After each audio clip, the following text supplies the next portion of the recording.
Ghost, इन पर आजकल कौन बिलीव नहीं करता। दुनिया की कम से कम 65% पॉपुलेशन इस पर बिलीव करती है और बाकी की 45% अभी भी इस पर बिलीव नहीं करते। अगर आप भी घोस्ट पर बिलीव करते हो तो आप भी उन 65% लोगों में से एक हो। पर जिस हिसाब से एग्जॉर्सिज्म की घटनाएं बढ़ती जा रही हैं उस हिसाब से ये रेट बहुत ज़्यादा कम है। लोग अभी तक भी मानने को तैयार नहीं है कि ऐसा कुछ भी होता है, क्योंकि कुछ लोग ऐसे होते हैं जब तक वो अपनी आंखों से देख ना ले या फिर वो कुछ ऐसा महसूस ना कर ले, उन्हें अब और किसी की बातों पर बिलीव नहीं होता। फिर चाहे वो इंसान कितना ही सच बोल ले, वो उसकी बातों पर बिलीव बिल्कुल भी नहीं करते।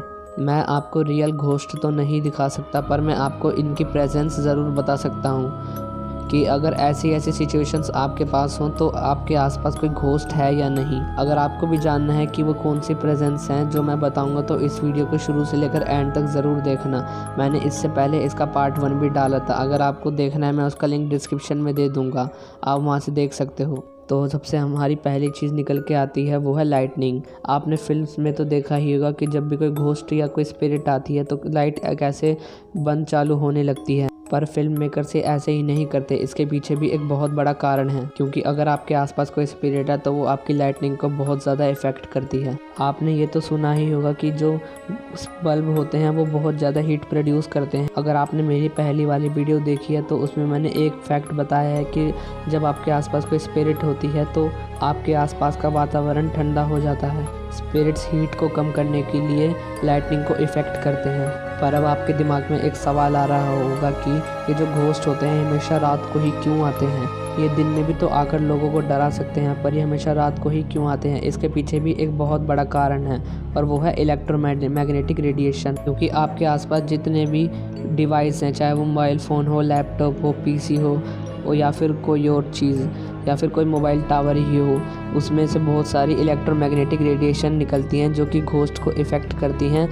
उन्हें एक तरह से इलेक्ट्रोमैग्नेटिक रेडिएशन से दिक्कत होती है, तो रात के समय इलेक्ट्रोमैग्नेटिक रेडिएशन बहुत कम होती हैं, इसलिए घोस्ट रात को ज़्यादा आते हैं। तभी तो ज़्यादातर घोस्ट साइटिंग्स रात को ही होती हैं और यही कारण है उनका रात में आने का।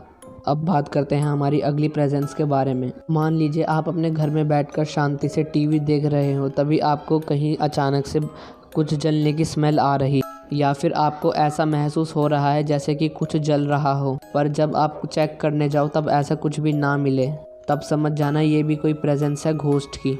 क्योंकि एक पैरानॉर्मल स्टडी में ये पता चला था कि जितने भी घोस्ट होते हैं वो एक तरह की स्मेल प्रोड्यूस करते हैं, जैसे कि कोई रबड़ जल रही हो या फिर कोई और सब्सटेंस जल रहा हो। तो आगे से अगर कोई भी आपको ऐसा लगे तो समझ जाना कि आपके आसपास या कुछ दूरी पर घोस्ट ज़रूर मौजूद। तो अब हम बात करते हैं हमारी अगली प्रेजेंस के बारे में। तो ये जो अगली प्रेजेंस है ये आपके ऊपर डिपेंड करती है कि आपकी सोच क्या है, क्योंकि आपको कभी ना कभी तो ज़िंदगी में ऐसा ज़रूर फील हुआ होगा कि आपके पीछे कोई है, चाहे वो रात का समय हो या दिन का। आपको कभी ना कभी तो अपने रूम में किसी की प्रेजेंस ज़रूर महसूस हुई होगी जब आप अकेले होते हो। ऐसा इसलिए होता है क्यों जब आप अकेले होते हो, आपके आसपास कोई नहीं होता, तब आपका ब्रेन बहुत अटेंटिव रहता है। वो छोटे से छोटी चीज़ को बहुत अटेंशन के साथ लेने लगता है, यहाँ तक कि किसी की प्रेजेंस को भी। आपने ये तो देखा ही होगा कि जब आप अकेले होते हो तो अगर कोई चीज़ गिर जाए तब आप कितना चौंक जाते हो या फिर कितना एकदम से जंप स्केयर सा हो जाता है, क्योंकि हमारे ब्रेन को बनाया ही इस तरीके से गया है कि वो आपको किसी तरह सरवाइव कराए,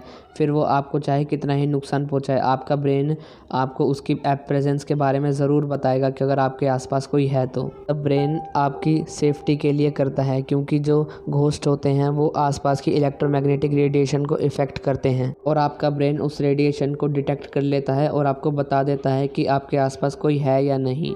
तो ये थी कुछ बातें जो मैंने आपको बताई, जिन्हें जानकर आप ये पता कर सकते हो कि आपके आसपास कोई घोस्ट है या नहीं। अगर आपको ये वीडियो अच्छी लगी तो इसे लाइक करना। अगर आपने भी कभी कुछ ऐसा फील किया है जो मैंने इस वीडियो में बताया है तो उसे नीचे कमेंट कर देना। अगर आपको इस वीडियो का पार्ट 3 देखना है तो इस चैनल को सब्सक्राइब कर लेना और बेल वाला आइकन ज़रूर दबाना, जिससे कि वीडियो की नोटिफिकेशन आपके पास आ जाए। और इस वीडियो को उन लोगों तक शेयर करना जो कि सोचते हैं कि घोस्ट होते नहीं हैं। Thanks for watching.